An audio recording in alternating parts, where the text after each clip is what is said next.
এটা গঙ্গার আর মাছ, আজকে এই আর মাছের পাতলা ঝোল হবে, তার রেসিপি তোমাদেরকে দেখাবো। এটাকে কেটে ধুয়ে তারপর মাছটা কেটে নুন মাখিয়ে নিয়েছি। এদিকে কড়াই বসিয়ে দিয়েছি, কড়াই তেল গরম করছি, মাছটা ভেজে নিই। আর মাছটা একটু ফোটে, আজকে মাছটা ভাজা তোমাদের দেখাতে পারছি না, মাছটা ভেজে নিই। আর এদিকে আমি আলু আর মশলাটা করে নিই। ও মাছটা আমার ভাজা হয়ে গেছে। এই যে তেলটা রয়েছে, এই তেলে আমি রান্না করব। আলু কেটে নিয়েছি, এবার এই তেলটা গরম হোক।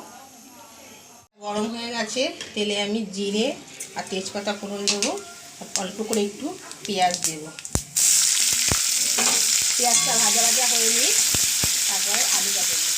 মশলাটা করে নিই, এর জন্য আমি একটা মাঝারি সাইজের পেঁয়াজ কেটে নিয়েছি, আর 7-8টা রসুন এবং 1/2 ইঞ্চি কাঁচা লঙ্কা আর 4টে পেঁয়াজ একসঙ্গে আমি মিক্সিতে মশলাটা করে নিই।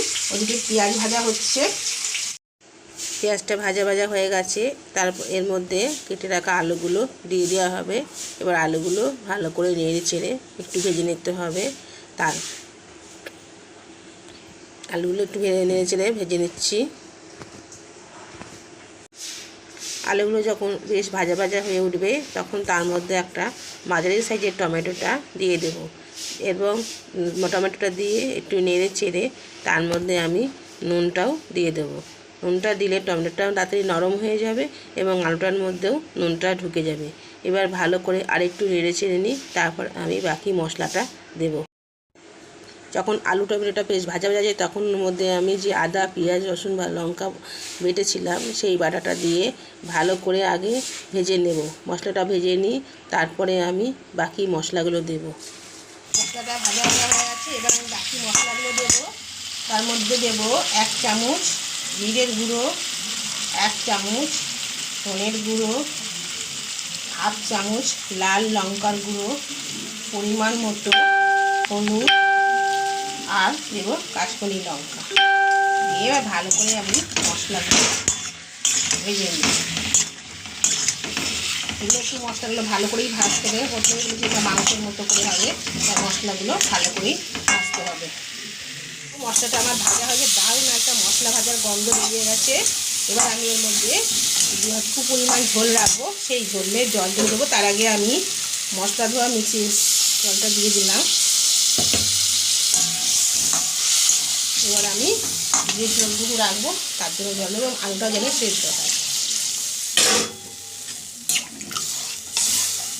ব্যাস, ঝোলটা ফুটুক, তারপরে মাছগুলো দেবো। তার আগে আমি ঢাকা দিয়ে দিই। আমার হয়ে গেছে। আমি যখন মাছটা দিয়েছিলাম তখন আমার কাছে কোনো ছিল না বলে আমি ওইটা দিই, যখন ঝোলটা ফুটেছিল তখন এই মাছটা দিয়েছিলাম। দেখো তরকারিটা আমার কমপ্লিট। দেখো আলুগুলো পুরো সেদ্ধ হয়ে গেছে, সেটাই বুঝতে পারছো ঝোলটা হয়ে গেছে। এবার আমি গ্যাসটা নিভিয়ে দেবো, এবং ওপর দিয়ে আমি সানরাইজের শাহি গরম মশলাটা ছড়িয়ে দেবো। আর 2 মিনিট ঢেকে রাখি, তারপরে আমি তরকারির নামিয়ে দেখাচ্ছি।